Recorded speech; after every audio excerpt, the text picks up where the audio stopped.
Poverty remains a problem in every society. Several interventions had been made, but nothing has changed in some communities. Recently, the Philippine Statistics Authority or PSA released the list of top 20 poorest provinces in the country for the first semester of 2015.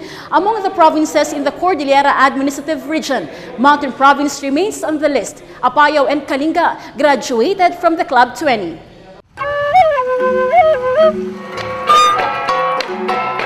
Mountain Province has a land area of 2,097.3 square kilometers with 83% mountainous. Its mountainous terrain and temperate climate are suitable for highland vegetables and agroforestry production. This make farming the main source of livelihood in the area. Palay, corn, coconut, sugarcane, and banana are among its top 5 agricultural crops. It has also potentials for hydropower generation, mining, and ecotourism development. In spite of its resource potentials, the province remains poor. Based on the latest PSA report, Mountain Province is the 13th poorest province in the country. Half of its total population is considered poor.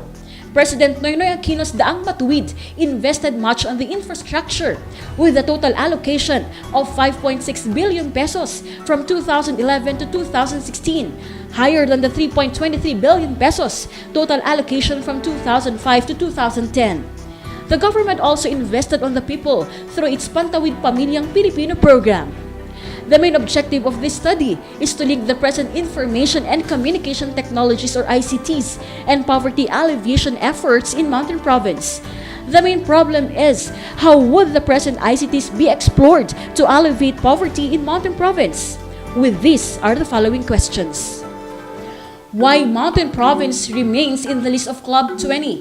How do the residents in Mountain Province perceive the ICTs like cell phones and computers, which are now common in the area? What's the most effective ICT to be used for poverty reduction, considering the topography of the province? Dr. Alexander Flor ascertained the undisputable link of ICTs and poverty alleviation. He wrote in his paper for the Third Asia Development Forum on Regional Economic Cooperation in Asia and the Pacific that the highest social application of ICT is poverty alleviation. The hypothesis of this study is that ICTs could be utilized to alleviate poverty in Mountain Province because it could be used by the government to reach people faster, and it could also be used by the locals in promoting, for example, their products. I will be using the diffusion of innovations theory, which was popularized by Everett Rogers, which seeks to explain how innovations are taken up in a population. Rogers defined diffusion as a process by which an innovation is communicated through certain channels over time among the members of a social system. This theory has 4 main elements: innovation, communication channels, time, and social system. The use of ICTs on poverty reduction may not be new to some rural communities, but in Mountain Province, it's a new idea that must be tried and tested. Rogers defined social system as units that are engaged together in problem solving and achieving a common goal.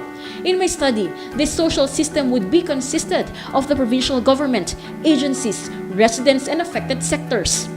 The innovation will pass through a communication channel. With the current setup of Mountain Province, the best channel for them is the interpersonal communication. ICTs could be the mobile phone, internet, and computers, which are now available in the province.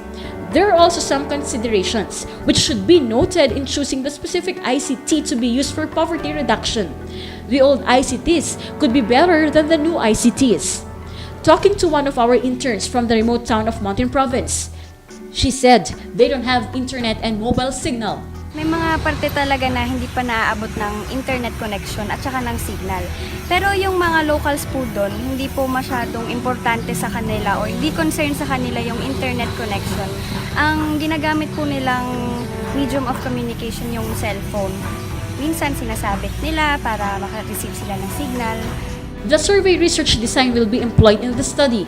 Probability sampling would be used, where all individuals in the population are given equal opportunity to be part of the sample. Interview schedule will be used as research instrument to yield much better information.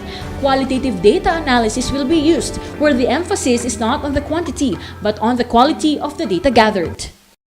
The Millennium Development Goal or MDG aims to have poverty in 2015 from 34.4% in 1991. The Philippines needs to lower it to 17%. However, based on the latest data, poverty incidence among Filipinos is at 26.3%.